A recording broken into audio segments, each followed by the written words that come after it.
मुख्यमंत्री को मिलने वाले उपहार होंगे नीलाम। सीएम धामी ने लिया फैसला, उपहार से मिलने वाली धनराशि का जनहित में होगा इस्तेमाल।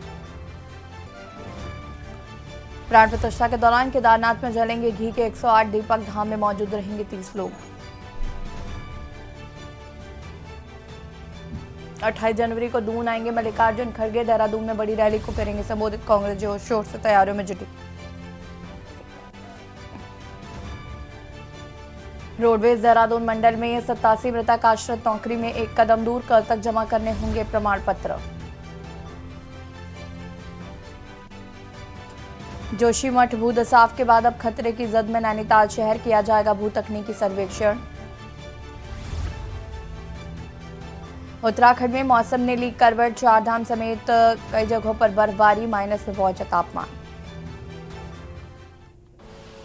आप देख रहे हैं के न्यूज, खबरों का सारथी।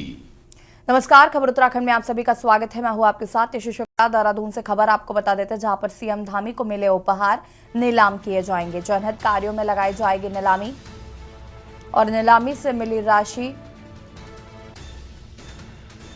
मूल्यांकन कर की जाएगी नीलामी। सीएम धामी ने सचिव विनय शंकर पांडे को निर्देश दिए हैं।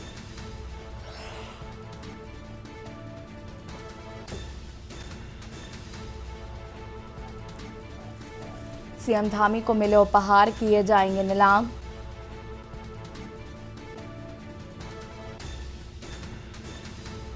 जनहित कार्यों में लगाई जाएगी नीलामी से मिली राशि। उपहारों की कीमत का मूल्यांकन कर की जाएगी नीलामी।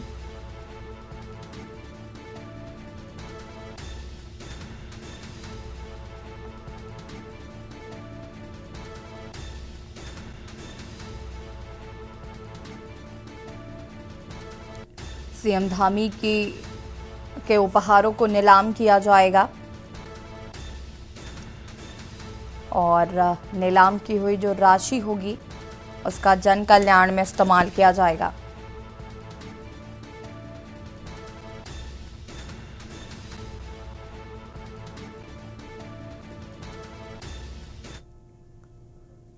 हरिद्वार से खबर आपको बता देते, जहां पर सुबह से ही घना कोहरा छाया रहा। घने कोहरे के चलते तापमान में भारी गिरावट देखने को मिली। हरिद्वार समेत कई जिलों में ऑरेंज अलर्ट जारी किया गया है। घने कोहरे के चलते तापमान में भारी गिरावट। घने कोहरे के चलते तापमान में भारी गिरावट।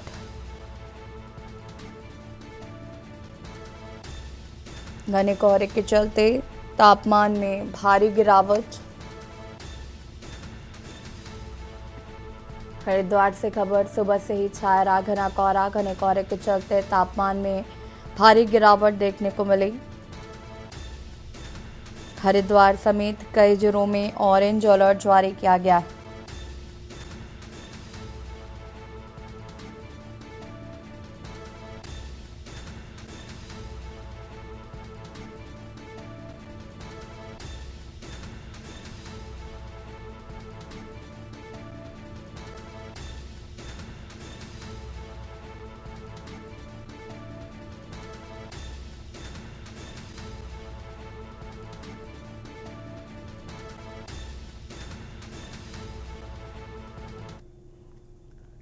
देहरादून से खबर, जहां पर उत्तराखंड में इस साल की पहली बर्फबारी से उत्तराखंड की वादियां हुई गुलजार।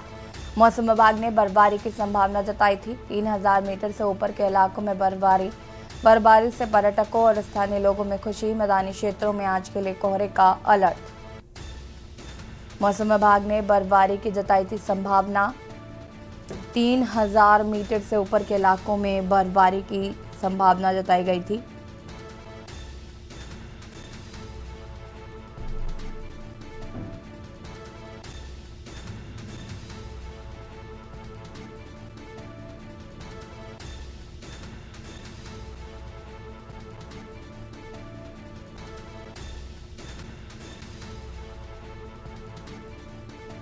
मैदानी क्षेत्रों में आज हुई बर्फबारी। उत्तराखंड में इस साल की पहली बर्फबारी हुई।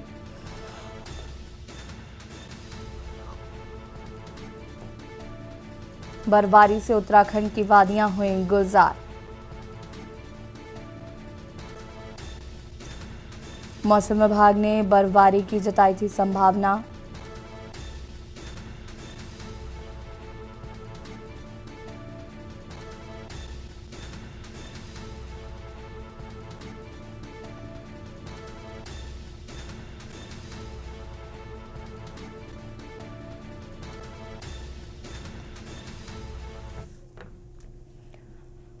देहरादून से खबर जहां पर लोकसभा सीटों पर प्रभारी सह प्रभारी नियुक्त किए गए हैं। बीजेपी ने लोकसभा सीटों पर संयोजक नियुक्त किए। कई मंत्री और वरिष्ठ नेताओं को मिली जिम्मेदारी। भाजपा प्रदेश अध्यक्ष महेंद्र भट्ट ने जारी की है लिस्ट। अल्मोड़ा में सुरेश भट्ट प्रभारी, दीपक मेहरा सह प्रभारी, शिव सिंह बिष्ट को अल्मोड़ा का संयोजक बनाया गया है। नैनीताल में बलवंत सिंह प्रभारी बनाए गए हैं।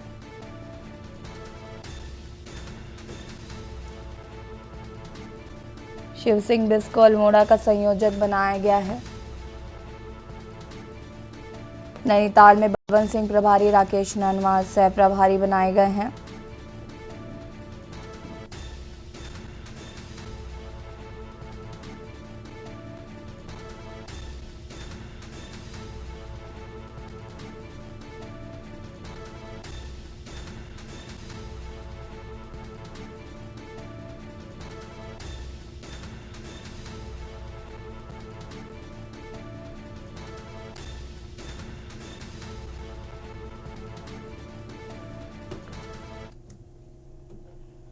देहरादून से खबर जहां पर सपा का उत्तराखंड की 2 सीटों पर फोकस। लोकसभा चुनाव को लेकर सपा का फोकस उत्तराखंड के हरिद्वार, नैनीताल पर पार्टी का विशेष फोकस।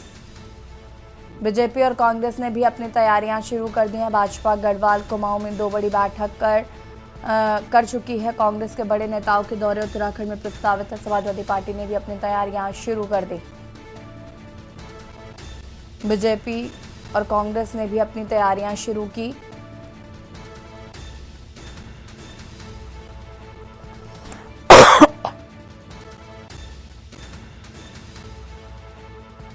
बड़े नेताओं के दौरे उत्तराखंड में प्रस्तावित हैं। समाजवादी पार्टी ने भी शुरू की अपनी तैयारियां। सपा का उत्तराखंड में की 2 सीटों पर फोकस।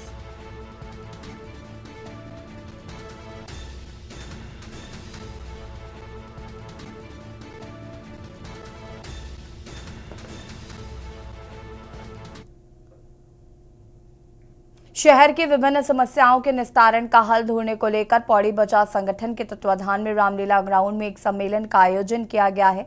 सम्मेलन में राजनीतिक दल, सामाजिक संगठन, भूतपूर्व सैनिक संगठन, महिला संगठन, छात्र संगठन, संस्कृति कर्मी, लोक कलाकार एवं बुद्धिजीवी लोगों ने प्रतिभाग किया। इस मौके पर शहर के विभिन्न समस्याओं, फ्रेंचिंग ग्राउंड निर्माण के जरिए शहर का कूड़ा निस्तारण, बढ़े हुए पेयजल बिल व भवन कर, शहर से हो रहे पलायन समेत विभिन्न समस्याओं पर चर्चा की गई। इस मौके पर विभिन्न संगठनों ने चर्चा करते हुए शहर के विभिन्न समस्याओं का हल ढूंढने की कोशिश की तथा अपने अपने सुझाव भी दिए। वो ये है कि समस्याएं हम सुने और समस्याओं का समाधान कैसे निकले उसकी कार्य योजना बनाए। इसको लेकर ये महासम्मेलन रखा गया है। तो आने वाले मैं तमाम वक्ताओं से यही अनुरोध करूंगा कि वो लंबा चौड़ा भाषण न दें, लेकिन उनको सिखाने वाले कौन है? देर शाम परवादून कांग्रेस पदाधिकारियों और कार्यकर्ताओं ने डोईवाला में अंकिता भंडारी हत्याकांड के आरोपियों को फांसी देने के साथ ही उस वीवीआईपी का नाम सार्वजनिक करने की मांग शासन प्रशासन से की। कांग्रेस द्वारा आयोजित अंकिता भंडारी न्याय यात्रा में पूर्व मुख्यमंत्री हरीश रावत भी शामिल हुए और डोईवाला चौक पर कैंडल जलाकर आक्रोश जताते हुए भाजपा सरकार से अंकिता भंडारी को न्याय देकर वीवीआईपी के नाम को सार्वजनिक करने और फिर कड़ी सजा देने की मांग की है।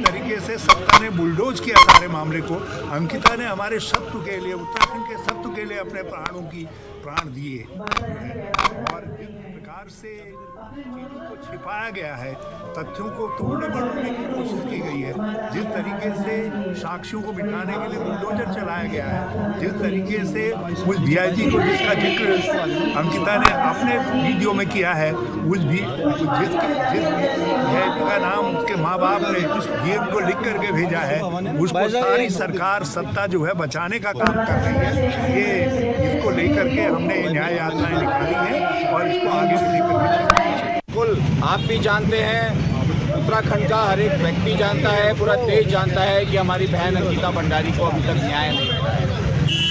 कांग्रेस के पूर्व राष्ट्रीय अध्यक्ष श्री राहुल गांधी जी द्वारा पूर्वोत्तर मणिपुर से भारत जोड़ो न्याय यात्रा की शुरुआत की गई है। जो यात्रा पूरे देश में करीब 14 राज्य कवर करती हुई 2 महीने में 6,500 किलोमीटर कवर करके मुंबई में इस यात्रा का समापन किया जाएगा। इस भारत जोड़ो न्याय यात्रा के समर्थन में पूरे देश में भारत जोड़ो न्याय यात्रा निकाली जा रही है। उत्तराखंड में ये जो भारत जोड़ो न्याय यात्रा है, ये हमने समर्पित की है, कांग्रेस पार्टी ने समर्पित की है बहन अंकिता भंडारी के नाम। उत्तराखंड में बेरोजगारी पर मचे सियासी घमासान के बीच श्रम बल सर्वेक्षण की रिपोर्ट ने चौंकाने वाला खुलासा किया। इस रिपोर्ट में दावा किया गया है कि उत्तराखंड में बीते कुछ समय में रोजगार तेजी से बढ़े हैं। बेरोजगारी दर में 3.5% की कमी आई है। रिपोर्ट के मुताबिक श्रम बल की भागीदारी में 55.9 से 60.10 पर पहुंच गई है। महिला श्रमिकों के रोजगार में भी 6.5% का उछाल आया। इसके तहत वर्ष 2021-22 में उत्तराखंड में महिला श्रम बल की भागीदारी 34.6% थी, जो एक वर्ष में ही यानी कि 2022-23 में ये बढ़कर 41.1% हो गई है। और ये स्थिति सिर्फ शहरों में ही नहीं बल्कि ग्रामीण क्षेत्रों में भी है। रिपोर्ट में कहा गया कि शहर के साथ ग्रामीण क्षेत्रों में भी रोजगार के अवसर बढ़े हैं। वहीं राज्य में श्रम बल सर्वेक्षण की रिपोर्ट सामने आने के बाद सियासत शुरू हो गई है। कांग्रेस समेत तमाम विपक्षी दलों ने इस रिपोर्ट पर सवाल उठाए हैं, जबकि सत्ता पक्ष का कहना है कि राज्य के युवा धामी युवाओं के हित में लगातार कार्य कर रहे हैं। ग्लोबल इन्वेस्टर समिट के बाद राज्य में रोजगार के अधिक और अवसर खुलेंगे, जिससे ये स्थिति और बेहतर होगी। आपको बता दें कि श्रम बल सर्वेक्षण की इस रिपोर्ट में पहले उत्तराखंड लोक सेवा आयोग यानी कि यूकेपीएससी ने भी रोजगार के मुद्दे पर सीएम धामी की जमकर सराहना की थी। देखिए रिपोर्ट।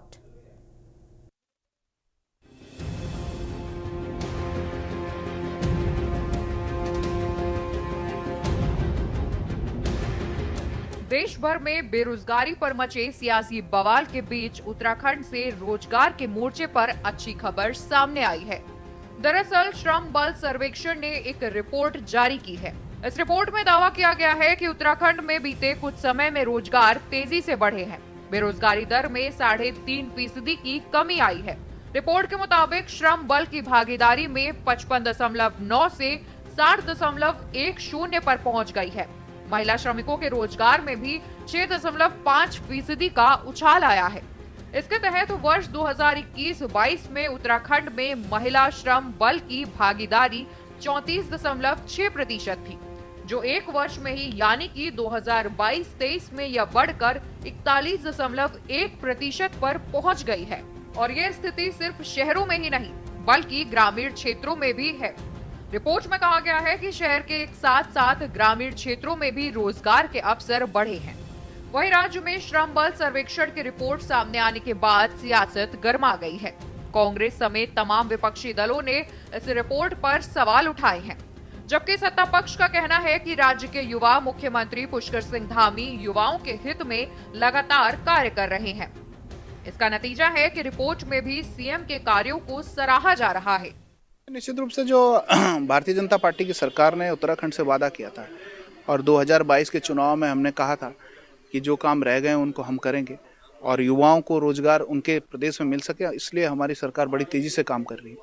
हमने इन 2 वर्षों में जिस प्रकार से क्लस्टर वाइज भर्तियां की, तमाम सरकारी जो हमारी विभाग हैं उनमें भर्तियां युवाओं को किया है और साथ ही जो हमारे प्राइवेट सेक्टर होते हैं वहां पर भी यहाँ के युवाओं को रोजगार मिल सके, इस पर हमारी सरकार ने फोकस होकर के काम किया।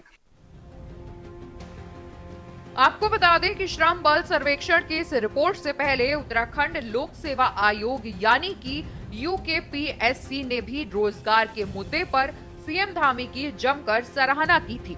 आयोग ने दावा किया था कि धामी सरकार ने 1 वर्ष के कार्यकाल में इतनी भर्ती कर दी है जितनी कि राज्य के 22 सालों के इतिहास में किसी भी सरकार ने नहीं की।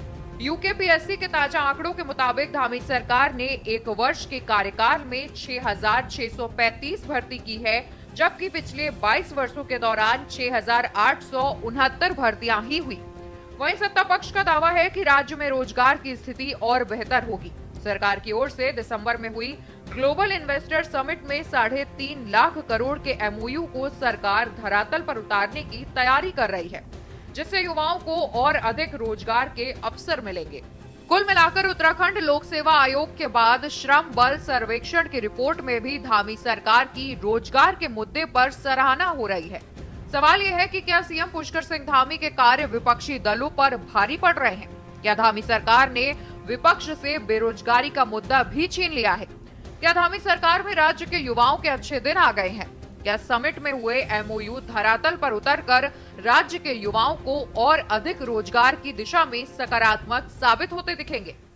लगातार काम हो रहा है। इसके साथ साथ जो इन्वेस्टर समिट हुआ, ये अपने आप में एक बहुत बड़ी उपलब्धि हमारी रही है और बहुत सक्सेसफुल समिट हमारा रहा, जिसमें लगभग 3.5 लाख करोड़ का एमओयू साइन हुआ है, जिसमें से लगभग 45 लाख करोड़ के एमओयू तो धरातल पर उतरने शुरू हो गए, 45,000 करोड़ के, तो उससे वो आगे बढ़ेगा। तो मेरा ये मानना, अगर हम 1.5 लाख करोड़ भी इन्वेस्टमेंट यहाँ ले आते हैं तो ये रोजगार की दृष्टि से हमारी एक बहुत बड़ी उपलब्धि होगी, क्योंकि इससे रोजगार जनरेट होगा। तो कहीं ना कहीं हम लोग उस ओर आगे बढ़ रहे हैं। और आप देखेंगे, अभी तो हमने जो हमारा एम्प्लॉयमेंट ऑफिस था, इसको हमने एक एम्प्लॉयमेंट एक्सचेंज टाइप का बना दिया है, और पूरी दुनिया में कहाँ कहाँ मैन पावर की आवश्यकता है, हम पूरे वर्ल्ड वाइड उसका इस्तेमाल करने वाले अपने बच्चों को नौकरी दिलाने के लिए। बेरोजगारों से जो है इसका जवाब लेना चाहिए। जो बेरोजगार लगातार जो है धरना प्रदर्शन कर रहे हैं, और जब वो अपनी जायज मांगों के लिए सड़क पर उतरते हैं तो सरकार उनको लाठी डंडों से पीटने का काम करती है। बेरोजगार नेताओं पर गंभीर धाराओं पर जो है मुकदमे दर्ज करने का काम कर रही है।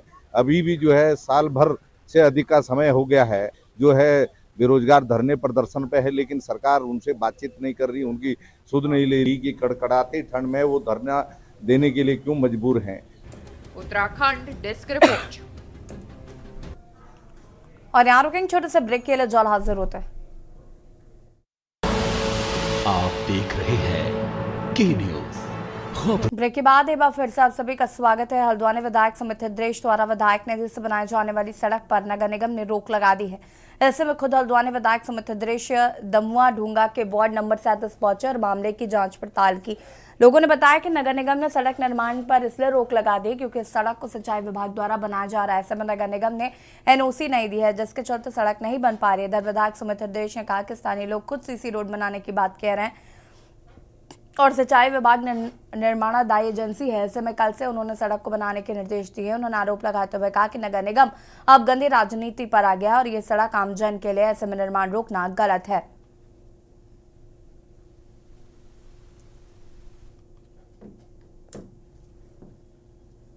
विधायक निधि की स्वीकृत एक सड़क जबरदस्ती राजनीति की भेंट चढ़ाने का नगर निगम के द्वारा प्रयास करा। एक स्तर की राजनीति हमने इस हल्द्वानी शहर में देखी है कि दलगत राजनीति से ऊपर उठकर हमेशा विकास करा गया।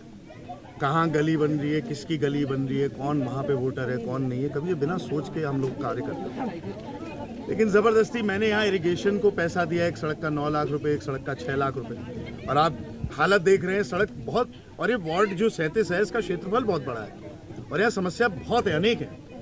30 बिजली के पोल भी मैंने विधायक निधि से दिए। यहाँ पे सड़कों के लिए भी 25 लाख रुपए के आसपास मैंने यहाँ पे स्वीकृति करवाई। और ज़बरदस्ती यहाँ पे ये बोल के कि मुख्यमंत्री जी की कोई घोषणा है, पीडब्ल्यूडी 2 लाख रुपए की सड़क बता रही है, जबकि लागत 16 लाख की यहाँ पे। इन लोगों की मांग है कि सीसी रोड यहाँ पड़े, पीडब्ल्यूडी सीसी रोड नहीं बनाता है। खबर रुड़की से, जो 22 जनवरी को अयोध्या में प्राण प्रतिष्ठा के आयोजन को लेकर नगर में कार्यक्रमों का आयोजन किया जा रहा है। आदर्श नगर स्थित गार्डन में रामलीला समिति बीटीगंज के पदाधिकारियों ने बताया कि 22 जनवरी को श्री राम की भव्य शोभा यात्रा निकाली जाएगी और उड़ते हुए हनुमान जी पुष्प वर्षा करेंगे, जिसके बाद लक्ष्मी नारायण घाट पर भव्य आतिशबाजी के साथ ही दीप प्रज्वलित कर आरती और सांस्कृतिक कार्यक्रमों का आयोजन होगा।